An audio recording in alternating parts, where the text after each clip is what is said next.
Selamat pagi semuanya. Perkenalkan nama saya Estrati Febrianti dan hari ini saya akan menyuruh tentang dampak korupsi. Yang pertama, sebelum kita mulai, kita akan melihat konten atau isi dari presentasi saya hari ini. Yang pertama adalah dampak korupsi, dan lalu yang kedua adalah kerugian negara sebagai hasil dari korupsi itu sendiri, dan yang ketiga adalah contoh kerugian negara. Kita akan mulai aja dari dampak korupsi. Yang pertama kita harus tahu kalau dampak korupsi itu nggak cuma dirasakan oleh segelintir masyarakat Indonesia aja, tapi semua pihak, semua rakyat, dan pemerintahan itu pun sendiri, kita semua menderita karena korupsi. Kayak gimana sih? Kita bisa lihat di poin-poin yang di kanan ini. Yang pertama adalah ketidakmerataan dalam pembangunan infrastruktur. Kita bisa lihat banyak banget jembatan, aspal yang ada di jalan, itu mereka cepat banget rusak, padahal anggarannya tidak sedikit. Itu kenapa? Karena apa? Ya, karena dananya itu dikorupsi oleh orang-orang yang tidak bertanggung jawab. Lalu di poin kedua adalah penurunan kualitas gizi anak. Ini tuh korupsi ini mereka menghasilkan domino efek. Kita bisa melihat dari angka pengangguran yang meningkat, terus berlanjut ke angka anak putus sekolah meningkat, yang hasilnya angka kemiskinan di Indonesia pun meningkat. Kalau kita lihat secara sosiologi, angka kemiskinan yang meningkat juga dapat menyebabkan angka kriminalitas yang meningkat. Dan salah satunya juga kualitas gizi anak di Indonesia pun turun.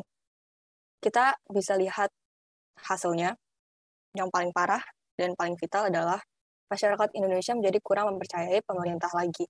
Padahal seharusnya di Indonesia, masyarakat dan juga agen-agen pemerintahan, kita harusnya sama-sama bekerja sama untuk membangun Indonesia lebih baik lagi.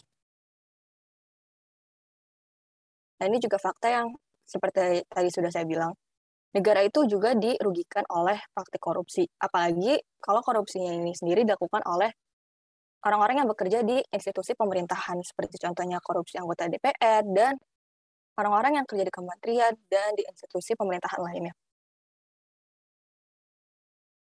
Nah, ini juga salah satu beberapa contoh dari kerugian negara sebagai akibat dari tindak pidana korupsi.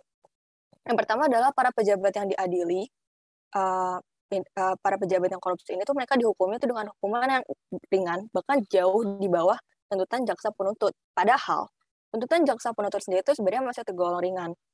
Mereka berkisar 1 sampai 5 tahun, dan bahkan ada yang di bawah 1 tahun. Dan yang lebih parahnya lagi, para pejabat yang udah diadili ini, mereka kan disita ya hartanya, aset-aset barang berharga yang ya dinilai oleh negara bisa mengembalikan uang-uang yang sudah mereka korupsi. Tapi sebenarnya bahkan nominal aset-aset itu pun masih kurang untuk menutupi nominal yang mereka udah ambil dari negara sendiri. Jadi itu sangat disayangkan sekali ya. Makanya saya mengasih sebuah kata-kata mutiara yang saya nemu di internet. Saya kutip dari perkataannya Bu Sri Mulyani, Menteri Keuangan kita. Berani melakukan perubahan dan melawan korupsi adalah sesuatu yang membuat kita lebih dihargai. Jadi tetap junjung terus nilai-nilai anti korupsi karena kita adalah warga Indonesia yang baik. Sekian penjelasan dari saya, terima kasih.